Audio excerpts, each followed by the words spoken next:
so volatile, right, Andrew? It's so volatile with Harden and what he's been through over the past few years with demanding the trade.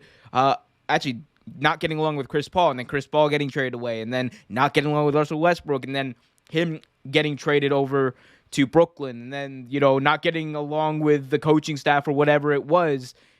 It just doesn't seem to work. My only question is, how much longer until, he says, Joel Embiid, this guy, I'm not feeling it. And then, whatever, LA becomes his next first choice, right?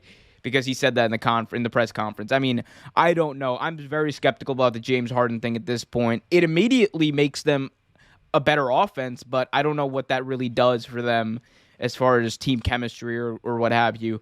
I'm going to say the Nets for now, because now I think KD and Kyrie can become more to the focus on the offense. You get a guy like Steph Curry, who I think is the most underrated guy in this trade. That dude is a machine. He can when he gets hot, especially when he's the pressure's off of him, and he got guys like KD to take the pressure off of him. I think he can do wonders for that Nets team. I'll say the Nets with an asterisk. We'll have to see what happens, obviously, but I'm going to go with the Nets for now. I have to also, but upon looking at the current score right now, they are playing my New York Knicks, and they are down 31-18 in the first quarter. Look, so and literally our franchise player is not playing, hasn't played the last few games, so that's not a good look. They might end up winning the game anyway, because the Knicks have been very good at giving games away, but not a good look. Yeah, I mean, this kind of gets into my next question, and this is more so about the Nets long term, right? And kind of looking back at what they were, right? So the Brooklyn Nets, the idea of the Brooklyn Nets when Kyrie and KD came over, right? It was to build a super team that was going to last and become similar to that LeBron James Miami team, right? Like the one that went to multiple finals, the one that, just was dominant over the NBA. Everyone knew they were going to go to the finals every year. But it looks like, right? It looks like they've kind of just become a bit of a sideshow at this point. Like, genuinely, they become a sideshow. Because I get it, the first year, KD's injured, Kyrie's kind of by himself. All right. Doesn't even count. And then last year happens, right? And what happens? You got the issues with Kyrie Irving going away from the team, not being communicative about it. And then, the injuries, what have you. KD one toe away from going to the finals, but it didn't happen.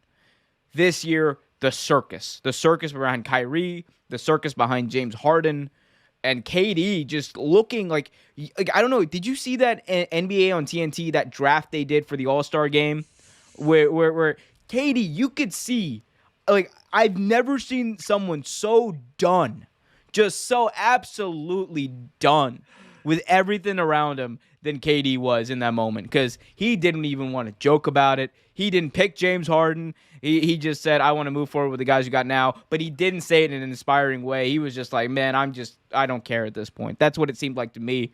But what do you think about that? He gave that big speech, too. He gave that big speech, too. It was like, we need size and everything like that. Like, and then you could even see on LeBron's face. Like, LeBron had to cover his face because he knew, like, oh, this dude he's being petty as hell right now. And, like, I don't blame him, though. That's how KD is. That's how KD was. He's a very sensitive dude,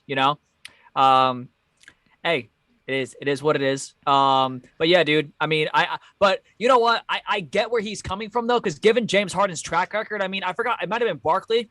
Somebody called James Harden out on this shit years ago. Did. Barkley did it on the show too, where he's like, LeBron asked, "Is James Harden even available? Isn't he injured?" He's like, "Oh, he just got traded. He's not going to be injured anymore." like I was like, "Oh," and then even KD had to laugh at that. But when you look at his track record, dude, it's like he gets traded out of OKC, becomes the guy in Houston. I don't know if he necessarily wanted to be the guy, but he got traded because more or less Oklahoma City was not going to pay him. Fair enough. Then he gets there and tells the GM, I want Dwight Howard. He goes and gets him Dwight Howard. That's not enough. Then he says, I want shooters.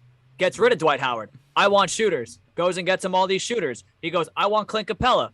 Drafts Clint Capella. Develop Capella, everything like that. Then trades Capella. I want more shooters. Oh no. Then you know what? This isn't working out.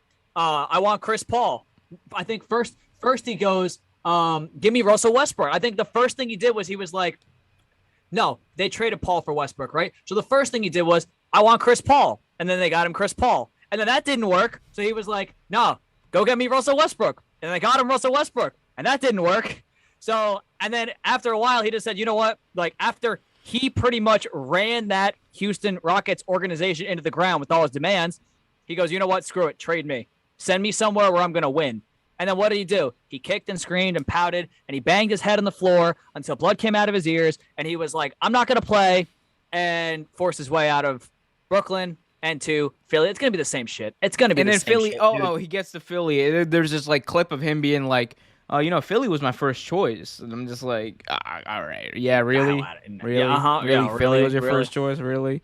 Like, Philly wasn't even in play when that trade went down. Like, come on. Like, I mean, it whatever, right? Maybe he wanted to go to Philly. Like, of course, hey, who wouldn't want to go play with Joel Embiid, right? But I mean, it is just I just feel like at this point with Harden especially, it's a track record, and I don't want to say that he's an unreliable player. He is not an unreliable player because when he plays, he can score. He can score, and he proved that he can run the point too. But what I will say is, long term, he's an unreliable teammate, and I think Oh, that hell yeah. that is like going to be the biggest mark against him for his career because every big time teammate he's played against, he has either run out of town or he's just been so toxic that he had to run himself out of town. Like it's just baffling to me that he could not, of all the players, and this is the last thing I'll say, and then I'll let you have the final word on this, but of all the players that you can't get along with Kevin Durant, the guy who's literally, I don't understand the patience that Kevin Durant has. Like, honestly, I don't know who else has that level of patience in the entire world.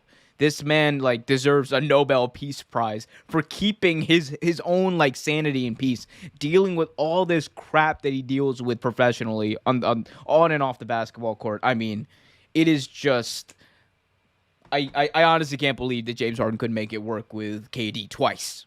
Hey everyone, we hope you liked this video. If you did, be sure to hit that like button, subscribe, and hit that notification bell so you get notified whenever a new video is released. Until next time, keep it real.